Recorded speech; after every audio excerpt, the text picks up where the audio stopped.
Welcome to Pam and the Purple Couch Podcast, hosted by Pamela Furr, with our co-hosts Dr. Manny Rodriguez, Missy Owen, and Loki DePristo. Together, we're going to dive deep into topics such as education, neurodiversity, autism, and applied behavioral analysis. Remember to click subscribe today so you don't miss out on any future episodes. Hi, friends and family, and welcome back to another episode of the Purple Couch Podcast. Today, a hot topic. Man, we're going one after another this season. Screen time. How much screen time is too much? So, Manny, what do you think? Oh, boy.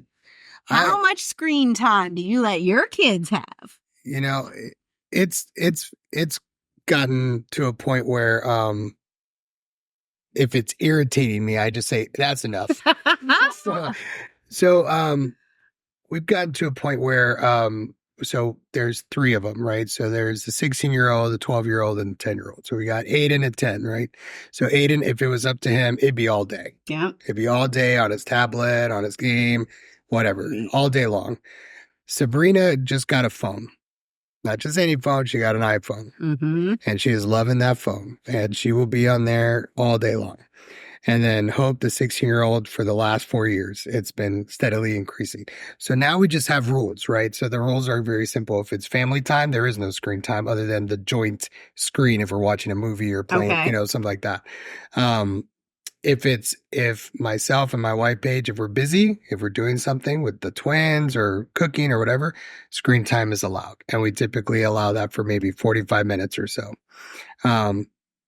So for me, I boiled it down to how much is too much. If it's not impeding in family time, okay. All right. But once it impedes in family time or even like school time or something like that, then it's becoming too much. All right, Missy. Well, hold on, Loki. You have no room to say anything. I'm saying I agree in the statement of that. That doesn't necessarily mean I follow that statement. Okay. But I agree in it. Thank you, Loki. All right. I also. Oh, we're gonna hold on ours. No, you and I need to hold on because we totally have rule broke this. Like we are. Isn't that the bad English you were talking about? There we go. We rule broke this. Yes, we did. Oh yeah. No, you cannot use us as examples on this one, and we'll get to that in just one second. Before we own our shame. Okay, I got the eye roll and everything. He's like, Mom, no, because this one is again, it's a rough topic in our house. Mm-hmm. What about you? So mine's gonna be a little different. So I only have a little one. Yeah, little one. She'll be 3 in November, so very young. So the only type of screen time she ever gets is going to be the TV. Like she doesn't have a tablet, no iPad, yes, no phone or any of that. I most certainly agree with that. So we agree. No, I'm with you. Kudos, Mom. Yeah. Because, I've seen it. Loki's seen it. Manny's seen it. We see 3-year-olds sitting at the restaurant with the iPad. And playing baby sensory videos or something along the lines of like, I'm going to have to get into like YouTube's baby slop. Yes, great. Okay. Yeah, we'll talk about that in a sec. Oh, I have opinions on that too. Yeah. So the only time she has gotten our phones has been if we're driving home at night and we want her to stay awake. Okay. So that way, with kiddos, they fall asleep before bedtime or nap time. Life is not fun. No. Because I'm trying to get them to sleep. So that's the time she does get the phone because I know she stays awake. Okay. Stimulation. Yeah. But that's a key for our parents to hear. You're using that and the screen and the light to keep her awake. Mm-hmm. Yeah. Why? Because you are actively acknowledging. Say wait, turning this. Yes, this is going to keep her active. It's going to stimulate the brain for her. Yeah. Again, the blue light, the technology. Man, if I would have known the precursors that we have had to deal with at this age, when when we were going in it at 3, at 4, but I used the TV as a chalkboard. We were dealing with his autism in full force at that time. And so the visual, the television, he would identify. So I would freeze frame it. Man, it was nothing he would get so mad, especially on the Wii Sports or on Mario Kart or anything. I just freeze frame it. Oh, if I wanted his attention, he'd grab his little controllers in his hand and he'd look up at me and be like, what are you doing? And I was like, okay, point to the blue, point to the white. But I've never thought about that part of it, using it as, okay, don't go to sleep yet. Stay Mhm. awake. We only have 20 minutes till we get to the house. Mm-hmm. And that's beneficial. But I Oh, also yeah. like the fact that there's the television and that's it. Yep. And she gets it mainly at our convenience. So it's like when I kind of, as Manny had said, when I have to clean, when I have to cook, if it's just her and I just need you to stay in one spot and chill for like 30 minutes. That's when I'm going to use it. But otherwise, Gotcha. I'm trying to get her to play with toys and do something else. Gotcha. Well, you can't use Loki and I. We even talked to his shrink about this. Poor Dr. Stevens would have to give us, because I'm like, I can't handle the electronics. Dr. Stevens, he's on it constantly. And we're not talking about 1 hour. We're talking about going from 5 to 7 hours down to 3 hours. And then from 3 hours, where do we go from there? So before we discuss this any further, What? Oh. Okay. the yawns. Okay. Well, The can you yawns. blame me for yawning? I'm sorry. Yes. Do you know why? This is the revenge of D&D. I wasn't. No, that happened on Monday. Oh, And so also- it took us 2 days to recuperate from this. again, I would like to state that this is recorded on Wednesday. So again, I would like to say that no, it hasn't been any of that. I've literally just been here stretching. Okay. So like, Well, stretch on this data I'm about to throw down. okay, buddy. Okay.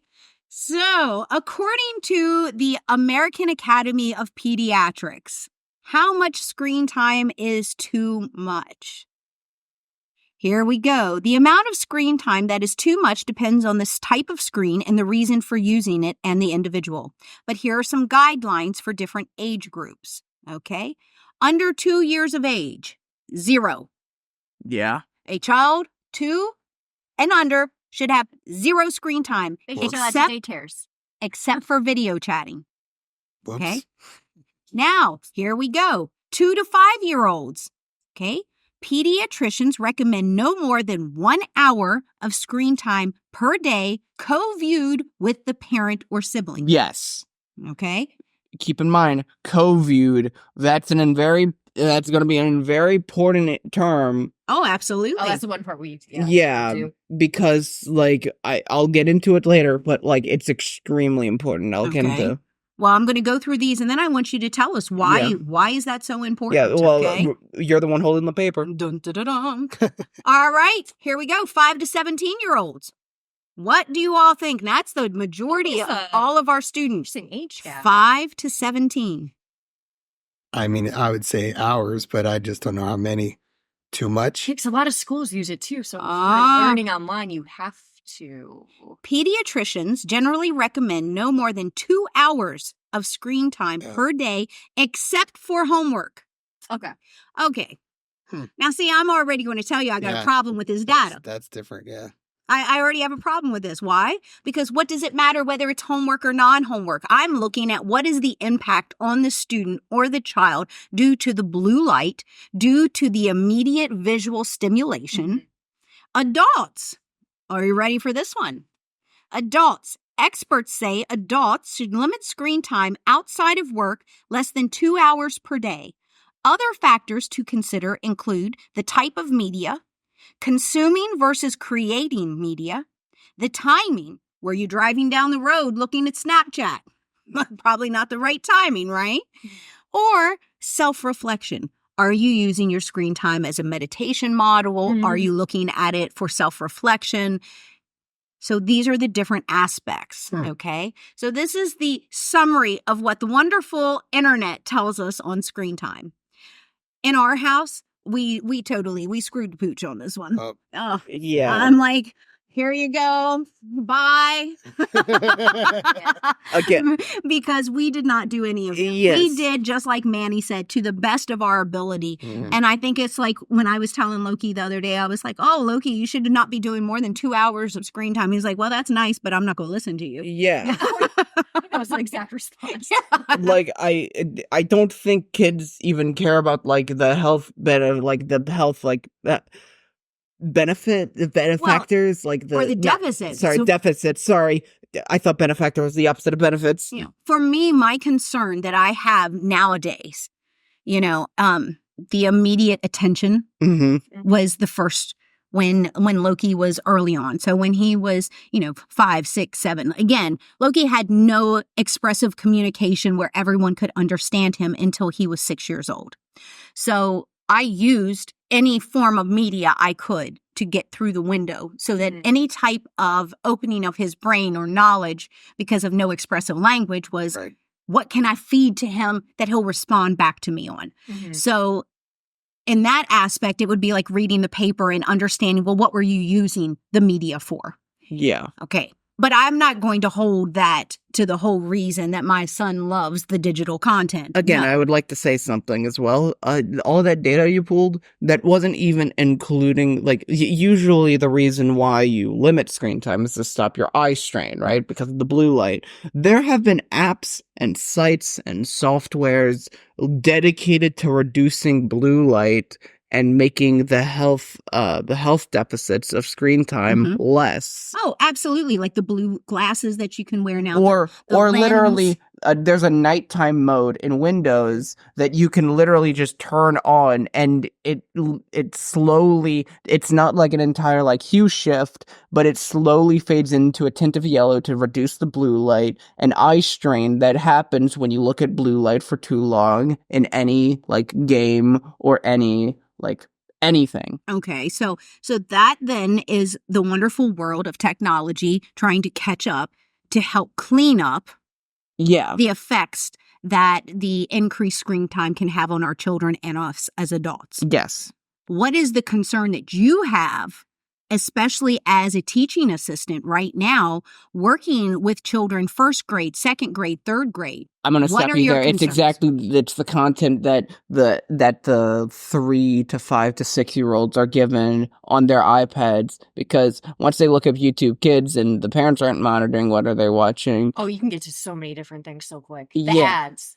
Okay, so explain this, because I'm not going to go in, I'm not going to, for my own personal, I don't go to YouTube Kids. Yeah. What I can tell you is from years ago when you tried that and your friends tried that with the YouTube Kids, I instantly knew we had a problem because of the Mario song. No, Watermelon Mario. No, not that. No, we're not. We're going to, that's also like, I don't want to talk about that right now, but I'll use a different thing and a different example, because it's confusing to say the least. All right, well, help our parents know what. Yes, I'm getting that. You're just interrupting me, woman. I love you very much, but Okay, son. But basically, there's so many things that YouTube can allow like little babies without supervision to do, and sometimes that leads into places where they know about adult media that's just been brutally kidified.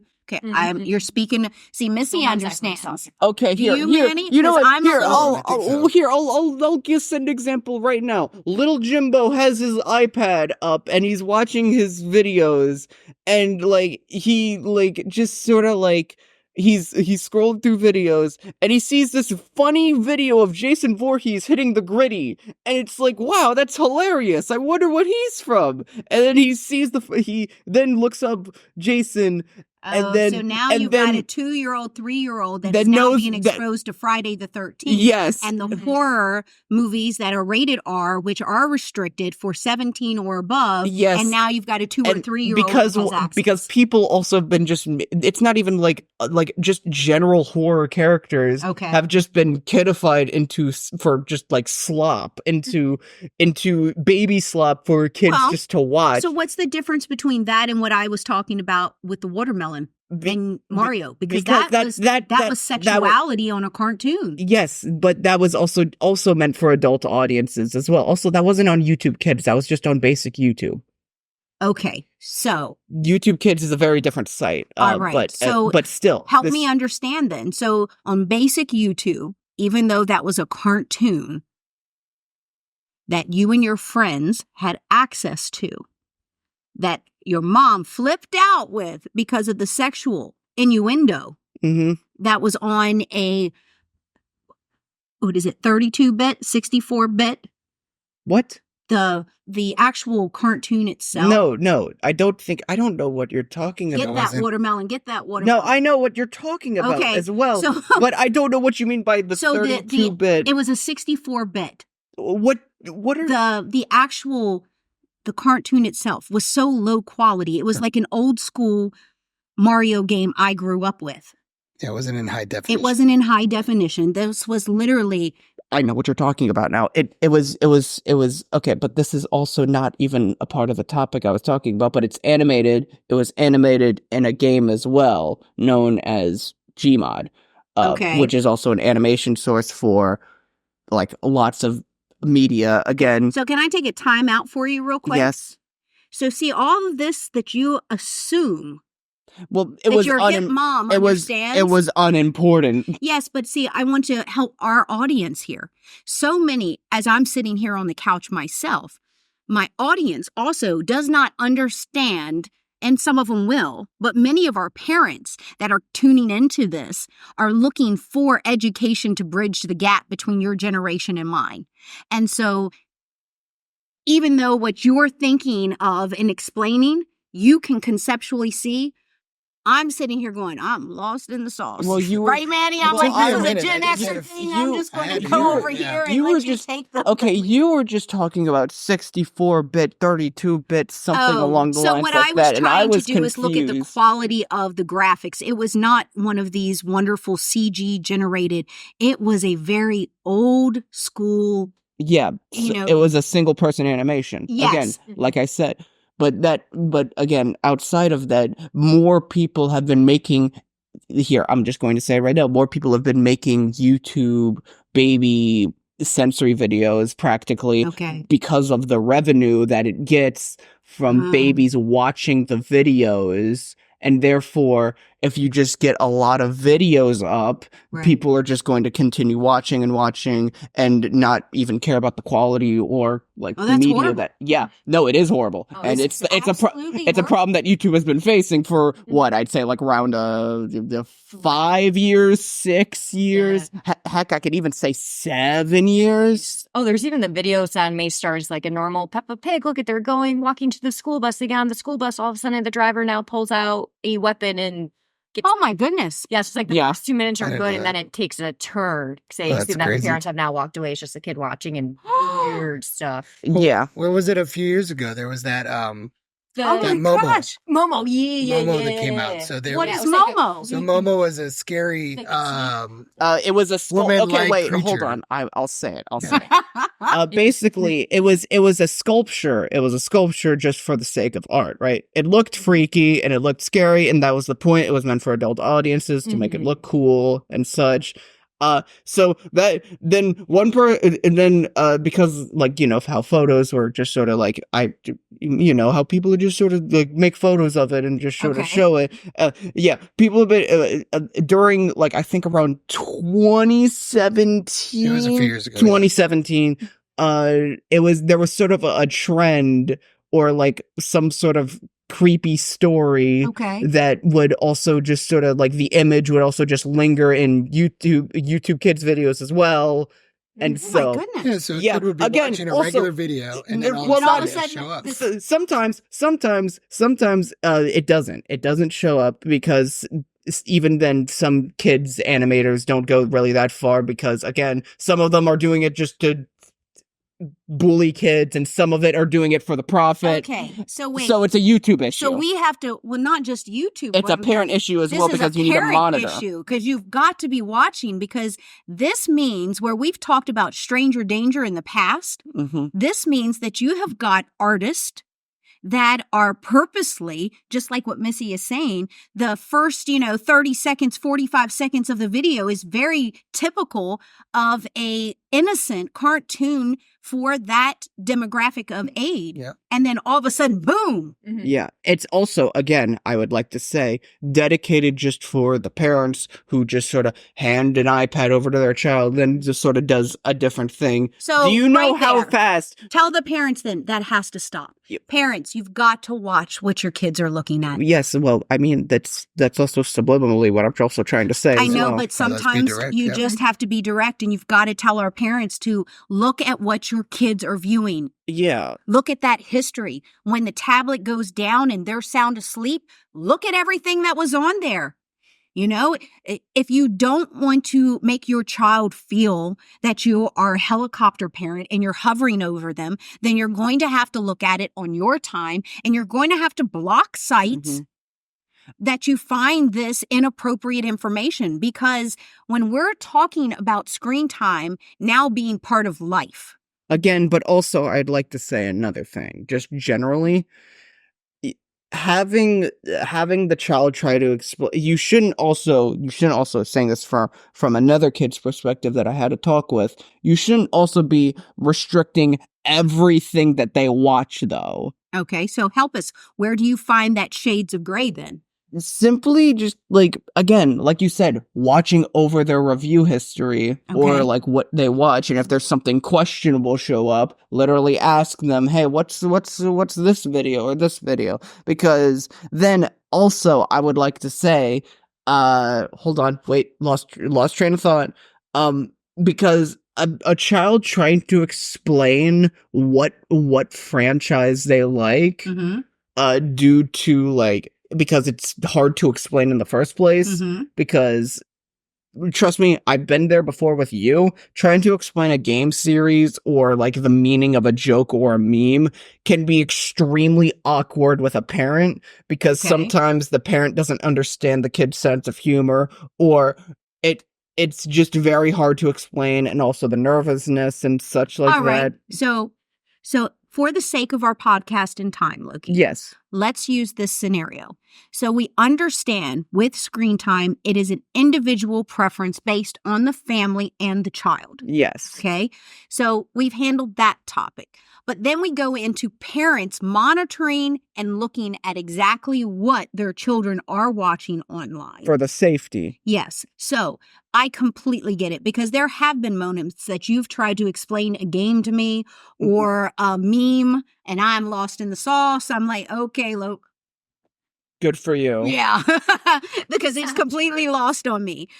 But how, as a parent, if an example, and let's just say that this is Manny, alrighty, and Manny reviews one of his son's screen time. Yeah. And he finds a questionable video. Yes. Right? And then he goes to me, hey, Pam, I saw this video that you watched last night. I'm really worried about what this really meant and whether this is something that you should be watching. So then how is that conversation when you said that for you, the neurodivergent child that may have a hard time filling that bridge between the humor or the flow of the game to the parent? How should us as parents handle those situations when we do not want to limit your independence, but yet we also have to protect our child from stranger danger or from information they are not ready to comprehend? Simply just like, well, I would like to say sometimes it's very noticeable when questionable becomes panic and like not like. So number one, temperament. Yeah, it's like there's times when there's stuff to really be asked, and then there's times where I say, wait, no, this is wrong. You should stop doing this immediately. Nice. You should take initiative on that. Very nice. But also, I forgot to mention this as well. Don't try to do it for like when like the child becomes like 10 or 12 or 13, like beyond those. You can, I don't think you should monitor them for every single action they do in the online world, because of the fact. So start early and build trust. And build responsibility. Yes, exactly. Okay. That I can appreciate. I think that's exactly the word that I'm trying to say here. So if we're talking about Manny and his elementary children, okay? So Sabrina has a new cell phone. So it's teaching Sabrina the responsibility. Knowing Manny, he waited until Sabrina was responsible before giving her the cell phone. Yep, she just got it, and now she's 12. She didn't have a cell phone at 10 and 11. Guys, think about that. And parents, here's something else. I know we all have a lot of old phones sitting around the house, you know, at least I know in our home we do. My sister's house we do. You're shaking your head, you know, because of course, especially if you're an Apple product, you know, we've got to update our phones at least every 4 to 5 years. So if you have some extra phones sitting around, you do know that you can have games on those phones without internet. So you can still give your child the sense of normalcy since everyone has a cell phone nowadays. You can still give them that access while teaching responsibility without the stranger danger by having the Wi-Fi disconnected from the phone. So the only thing they have is access to games. So like Loki was stating, at that age, at that 5-year-old, 6-year-old that is looking at that as more as a game system, a handheld game, but they feel the independence of the phone, then teach them the responsibility then. A lot of times we're not proactive. It's like what Loki said, you're in the fire, it's all of a sudden you're in the rage and you're trying to go in the panic. Don't do that with your children, especially your neurodivergent children. Because they'll feel that energy. If I come to him upset, that's a completely different conversation than when I come to him when I'm like, Loki, we got to talk. Yeah. Instead of, Loki? What is this video? This silly little man is hitting the gritty, and what is a gritty? I don't know what it is. What is it? It scares me.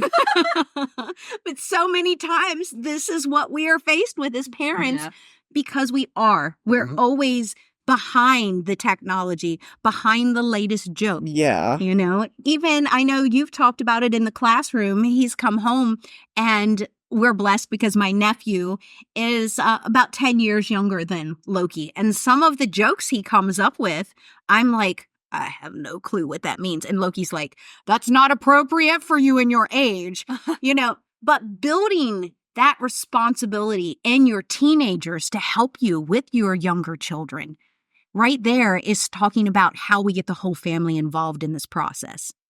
So our advice from the couch is screen time depends on the individual and the household. But the most concise opinion we all have is parents know what your children are watching. So until next time, come on back to the Purple Couch Podcast. Bye, guys.